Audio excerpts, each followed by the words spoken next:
Ang video pong ito ay para sa mga ka-espero natin na naghahanap ng diving light na mura at napakaganda at napaka-quality flashlight. Ito nga pala yung Sufern na binigay sa atin na i-review natin ngayon. At ito yung kanyang kahon. Yan. At bubuksan agad natin. At ito na yung laman ng kahon. Ayan. Meron siyang lanyard. Tapos meron siyang USB cable. Tapos syempre yung kanyang manual. Ayan. Tapos meron siyang reserbang tatlong spare o-rings.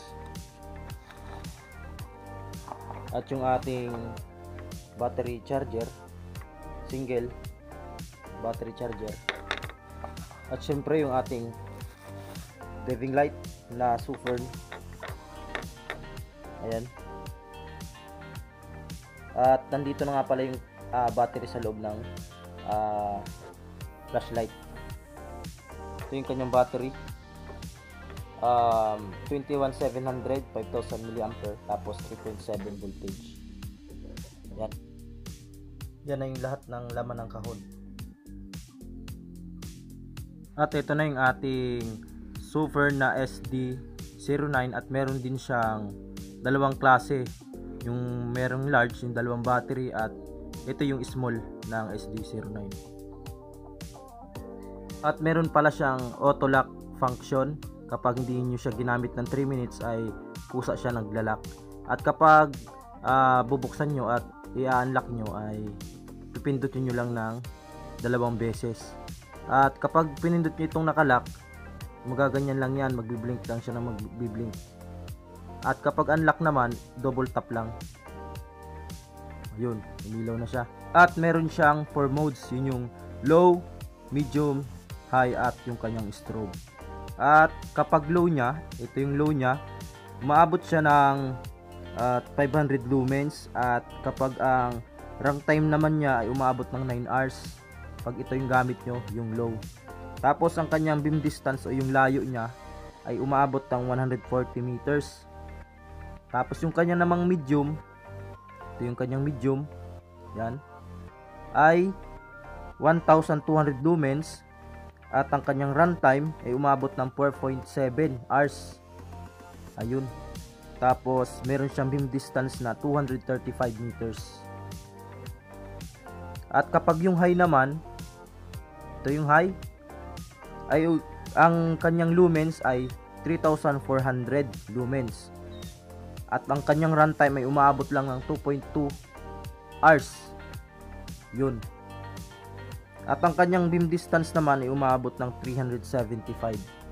Ang pinakamaganda sa lahat dito sa diving light natin na ito ay meron siyang direct access dun sa kanyang strobe. At ipapakita ko sa inyo.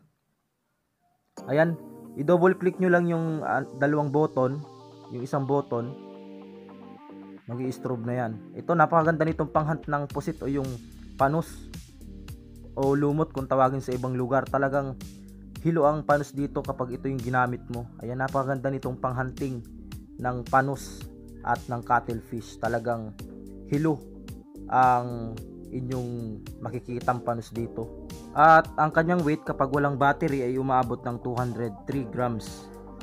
Kapag may battery ay mabigat-bigat na ito. At water resistant ito ng 100 meters. Ayan, talagang pan-diving siya dinesign. At ang kanyang size sa head ay umaabot ng 48 mm. Ito, yung pinakang head niya. Yung kanyang body naman ay 26 mm. At ang haba ay umaabot ng 142.6 mm ang kanyang haba. Yan, napakaliit lang yan. At ito pa yung isang napakaganda at meron siyang battery level indicator. Ayan, kung nakikita nyo nag-blink-blink na green na yan, yun yung malalaman kung full charge pa ba o malapit na siyang malobat. Kapag naka-steady na green yung kanyang kulay, ay meron pa siyang 100 to 75% na battery. At kapag nag-flashing green, ayan, nagpa-flashing na siya, meron na lang siyang 75 to 50% na battery. Ayan.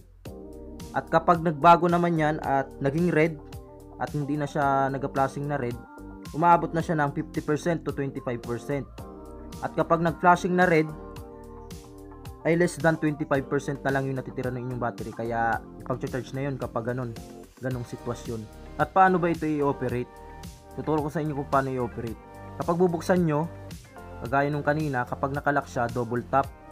At kapag bubuksan nyo naman siya sa low, pipitin nyo lang isa, ayun, iilaw na siya. Kapag lilipat kayo sa ibang mode, pipindutin nyo ulit ng isa pa, ayun, lilipat na siya sa kanyang medium. At kapag nasa high ka naman mapunta, pindutin nyo lang ulit ng isa, pupunta na siya ng high.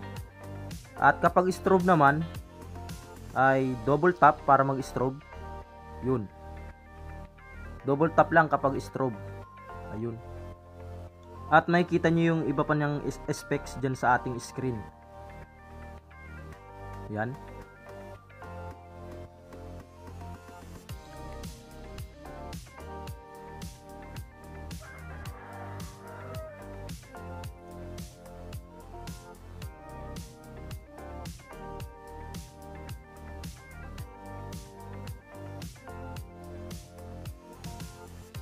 At ayun, tapos na tayo sa ating pag-review dito sa ating Sufern SD09.